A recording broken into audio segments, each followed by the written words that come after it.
Welcome back to Vancouver Carpenter. As promised, this is the door replacement video. Sometimes a door can be so badly damaged that there is no way to fix the hole. So this is actually not even the side that was kicked. So you can imagine how big the hole is on the other side. That's what happens when you take a teenager's phone away from them for good. So yeah, my kids no longer have any smartphones of any kind. We only let them have, regular old flip phone, because man, that stuff is wounding a generation. But anyways, enough with the moralizing, and let's get on to how to replace a door. All right, the first thing you need to figure out is your door height and width. So you can see we got the old paper patch on there for company, when company comes over. Now this is 80 1/4 tall. So 80 is a pretty common measurement for a door. And the width is 30. So that's pretty easy. I mean, you don't even really need to remember 80 yet. What you're going to need to do, let's open this to get rid of that echo. What you are going to need to know is just 30. Or whatever the width of the door you're replacing is. So the next thing you're going to want to do is go to any door supply or any big box store, and they're going to have flat slab doors or whatever kind of door it is you're replacing. If it's just a cheap hollow core door or any of your basic doors, they will have it in the big box stores. So I just went to Home Depot, or maybe it was Rona, I can't even remember, and I bought a 30-inch flat slab door. Next, we need to pop our hinges. So I have a nail punch here and a super old-fashioned home handyman special hammer, curved claw delight. For the bottom, it's pretty hard to actually hit it like that. I usually just put my hammer like this. It shouldn't need too much. Take the top out. I always start with the bottom.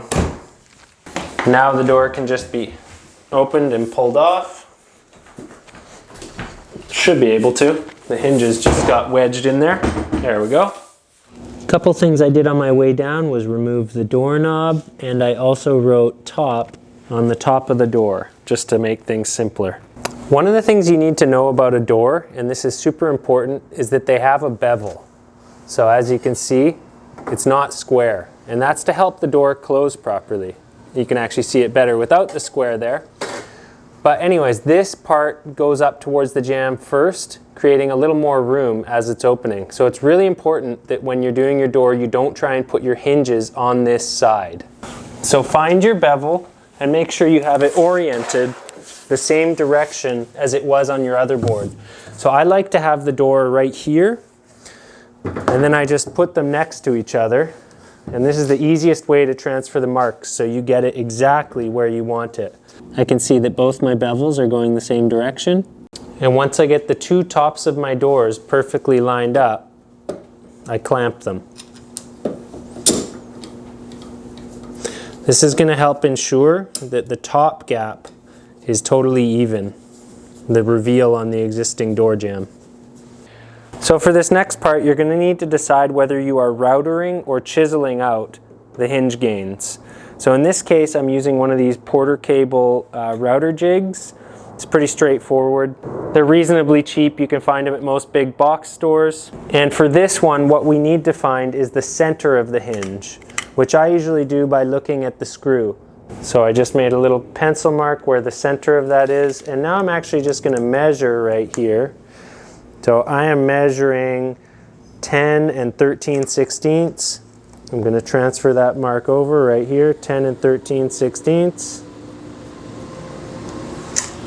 And I'm going to do the same thing on the bottom hinge, making sure that I'm measuring from the top again, because you need to get all your measurements coming from the same spot. So this one is 69 5/16. So that makes sense, 13/16 and 5/16, that adds up. Make sure my tape measure is where it needs to be, 69 5/16.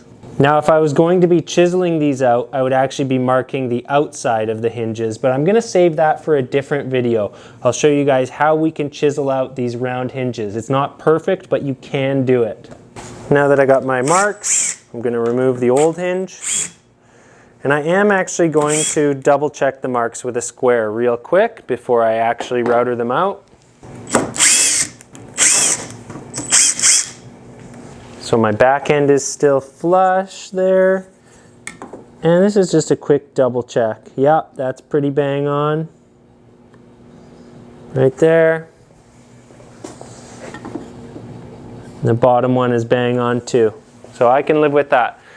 Now, at this point, we can get rid of this old door. Actually, you guys, I kind of jumped the gun.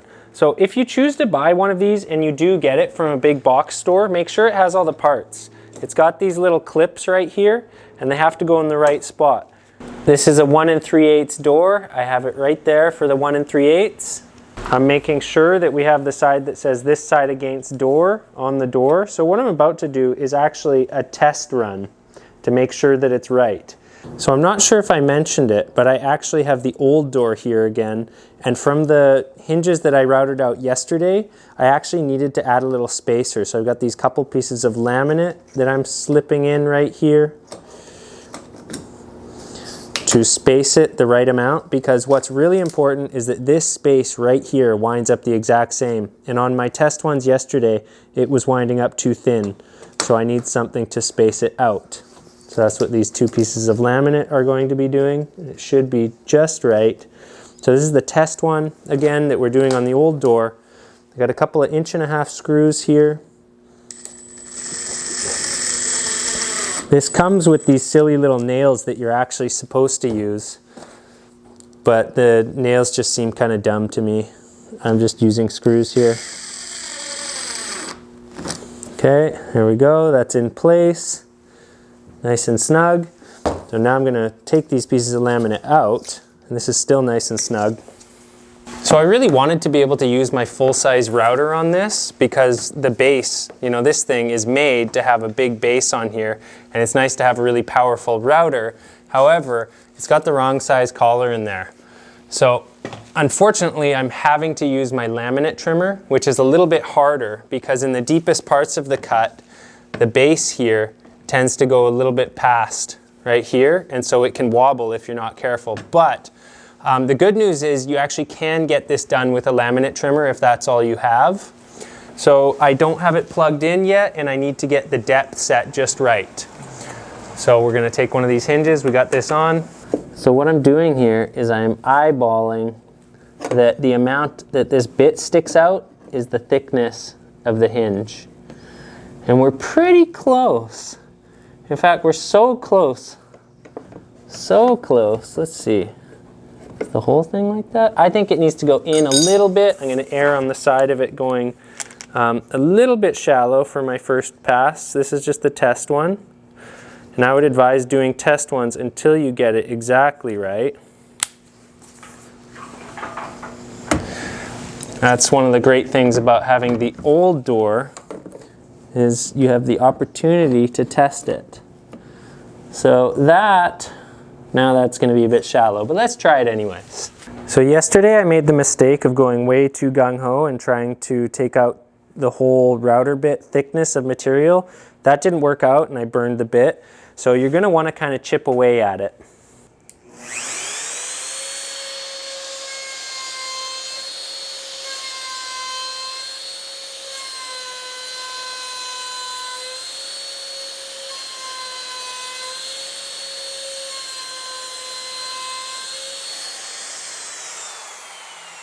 So you can see I'm just taking a little bit at a time here, and the thickness is looking pretty good.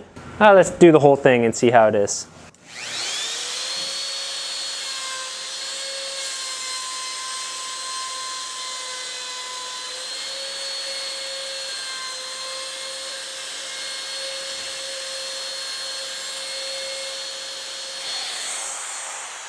So it is possible to put your hinge on there, and yeah, we're looking a little bit shallow.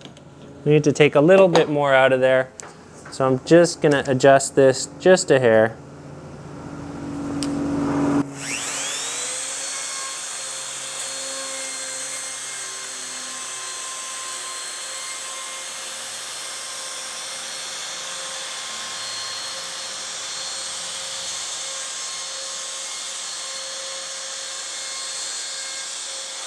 That looks really good. I think we can just pull this off.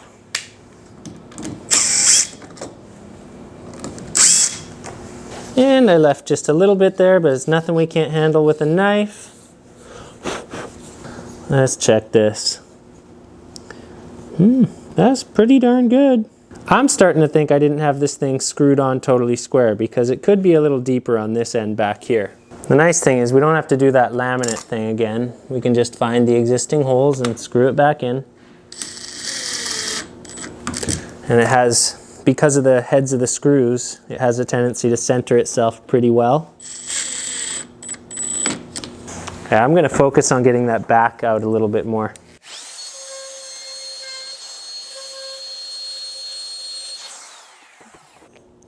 I think that's going to be good enough. You know what? I had to shim out the other door yesterday, so why go too far?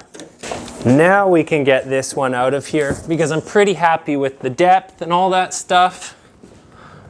Ugh, now we can do the real thing. And hopefully you didn't move your door around and change the orientation of it at all, because you want all that stuff the same as it was before. Okay, so I'm even going to clamp this door so that it doesn't move. I didn't do that last time, but it helps. I've got that mark here. I need to square it over. So this jig has a little center notch right here. It's going to be kind of hard to see, but that's what we're going to be lining up with the line we put on the door. So I'm now going to line up that little notch with my line. Get my pieces of laminate in here. Now this is not something that everyone is going to have to do, the whole laminate part. It's because I already checked how big it needs to be yesterday, and I know it needs it. So you're gonna want to do the wrong side against the door.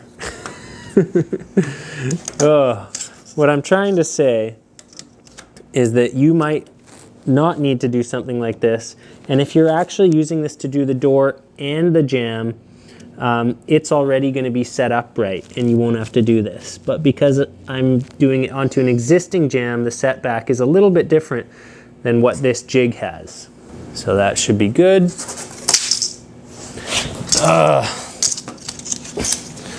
Kind of annoying when my little strips fall out. Okay, let's get this done. I want to go have a coffee break. We're still centered. My goodness. Are you guys seeing this? Oh my goodness. Okay, one screw down.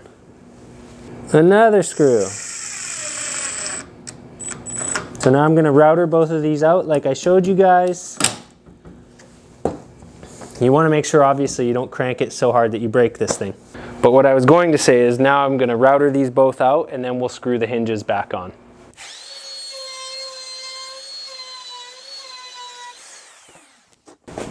Dusty.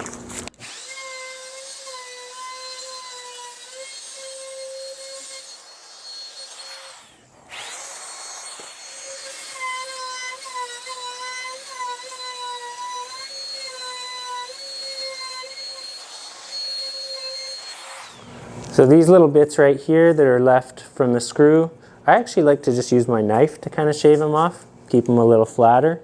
And you just fill those with wood filler before you sand it. Should always sand this side of the door. You can see it's just all the grain is raised from all the factory primer.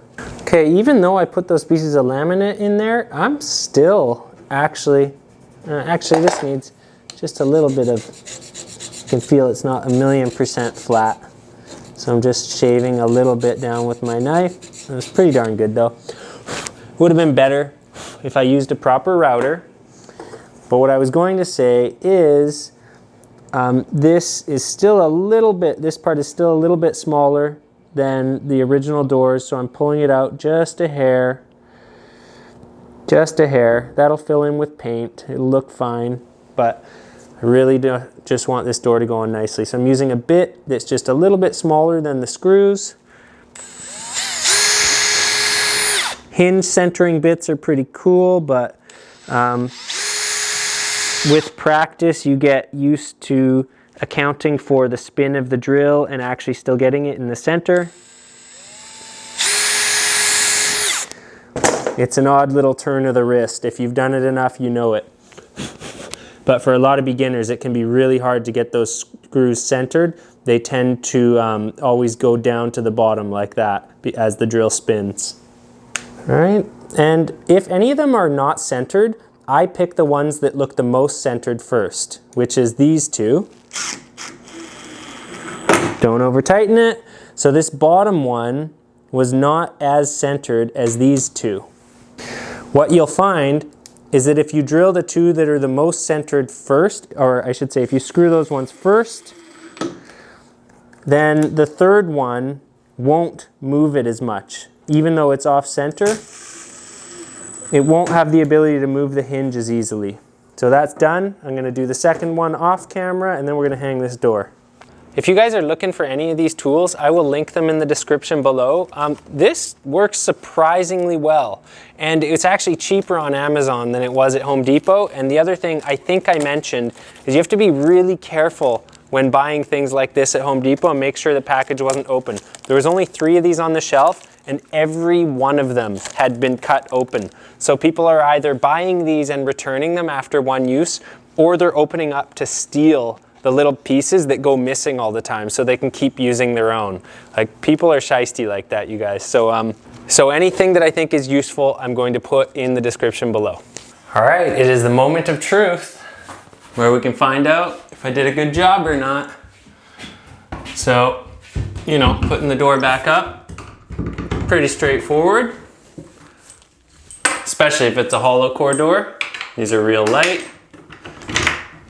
Get that first hinge in, doesn't have to go all the way in, just enough.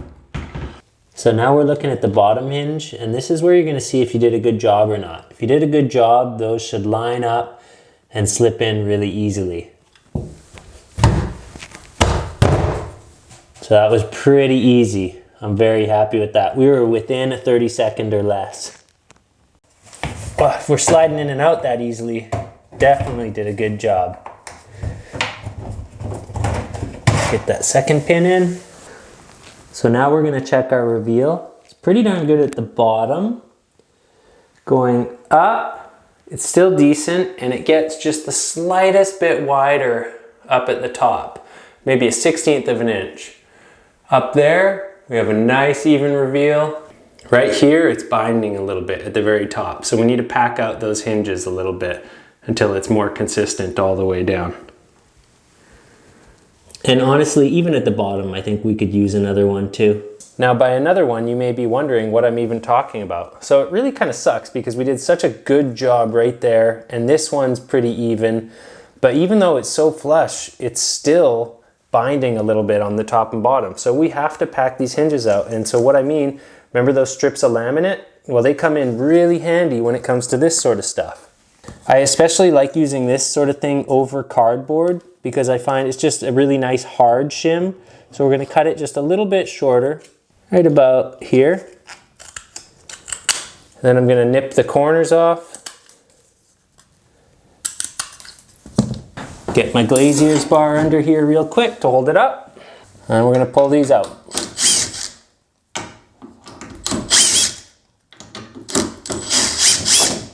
And as you can see, this slips in there really nicely. It's a nice firm shim. It's really unfortunate because we did such a good job on that it sucks to have to actually pack out the hinge like that. But you know what? Sometimes it just is what it is. So once you get that back in place, you are now going to want to use the same drill bit that you used to bore out the hinges. Bore out the hinges to drill for the screws. Just a little hole. Now you can use all kinds of stuff. You can use cardboard, anything flat and easy to cut. Like I said, I just like the laminate. Again, I'm super bummed that I even have to do this. Because like I said, so much care and attention was put into doing a good job. But you know what? It doesn't matter how nicely your hinges are routed out when the door doesn't work.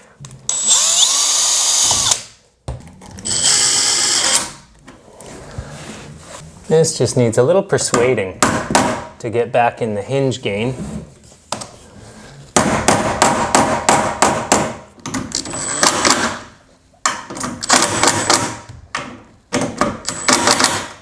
So laminate like this, I just have left over from jobs, but you can buy it at any hardware store, usually in like 2x4 or 4x4 pieces.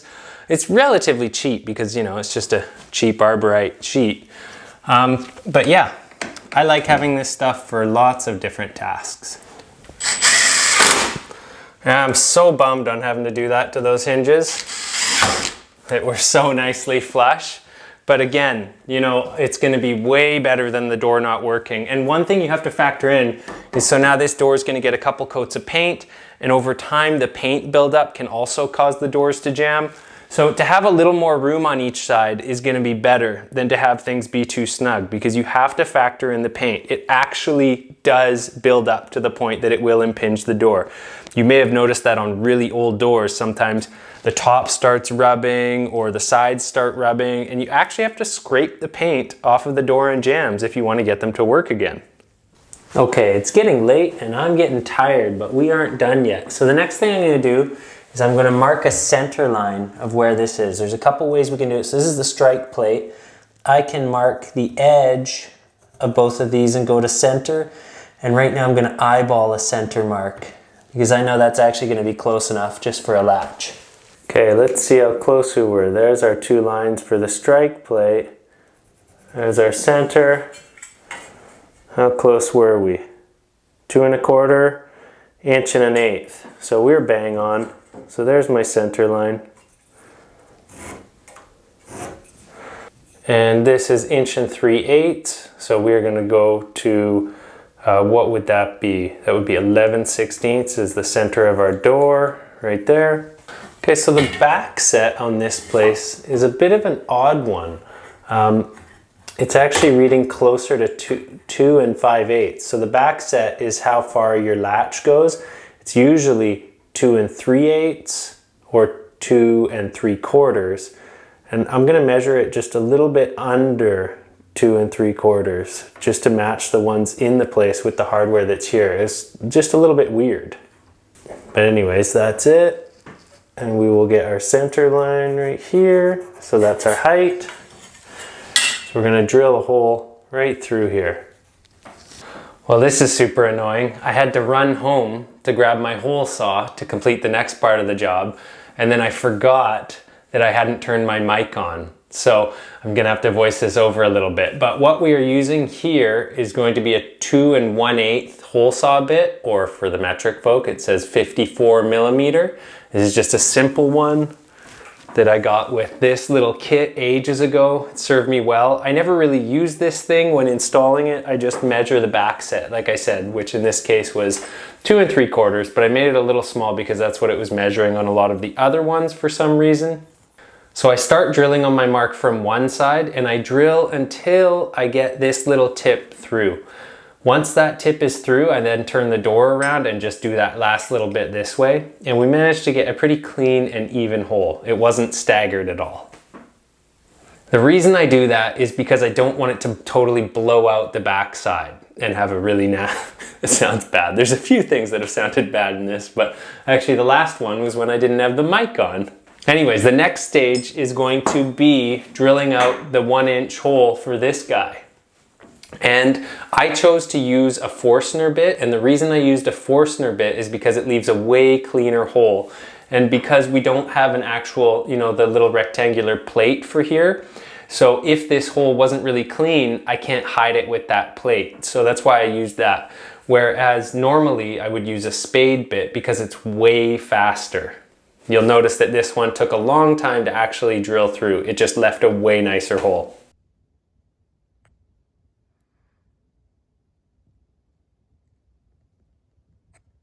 Next, you're just gonna pop this guy in. It's pretty easy. Just make sure it's nice and plumb, it's not off, and make sure the latch is going the right way for when you close the door. And now it's time for me to get this thing through, and I was struggling a little bit for some reason. It was kind of driving me crazy. That time it went through really easy. I can't explain that for you. So now all we have to do, I wish I had my screwdriver because that's the easiest way to do this next part. I find a screwdriver works better and does less damage. But anyways, now where are those little bolts? Okay, so there we go. And now we've got just these. I usually just quickly thread them by hand. Hopefully this is all registering on camera. I finally have my wide angle today. This is my Canon camera, not my Sony camcorder. I like the Canon camera. The colors and the picture looks better, but it's got its problems too. That's camera stuff. Sorry guys, I'm going off topic here. But anyways, yeah, once you get that in, these kind of bits aren't too bad. It's not going to scratch the doorknob too badly. You'll need a Phillips, but the long straight ones are the best. Long, straight, and round shank, if you can find it, not the rectangular shank. So part of the reason these work well is it's got that round bit on there that's not going to scratch the doorknob. Although if you're doing really high-end hardware, I still wouldn't do it this way. I would get a screwdriver. And you'll notice on good screwdrivers, like the Klein set that I have, it's smooth and round, the shank, instead of being hexagonal. And that's going to not leave marks on your door hardware. So something to think about when choosing good screwdrivers. Okay, so we got that in. Everything's snug. It works. That works. And here's another moment of truth. Will the door close? Will it latch? Beautiful. That was nice. Does it move around much when it's latched? Not really. It's pretty good. It's a tight latch. And does it latch pretty easily just by pushing it? Wow, there's a lot of wind. There's nowhere for the wind to go here, so it creates a vacuum. But it does latch really easily. If there was a window in here, I could push that door right closed. But as you can hear, as soon as I close it, the echo gets pretty crazy in this tiny bathroom. And this was the tiny bathroom that we lived in for 7 years. 6 people sharing one bathroom. We have 3 bathrooms in the new house. Anyways, guys, this video is actually done. I don't know what else to say. Like, that is changing out a door. And in the spray foam hack door fix video, a lot of people were like, why don't you just change the door? It's so much cheaper.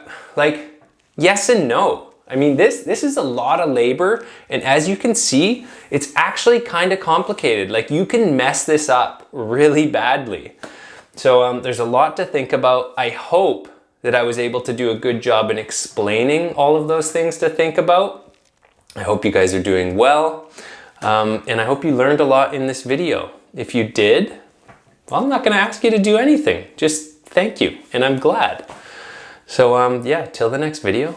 Hope you're doing well, and this carpenter's day is done. It's dark out now though. Can't go skate. It's dry for once, but it's dark. Till the next one, you guys.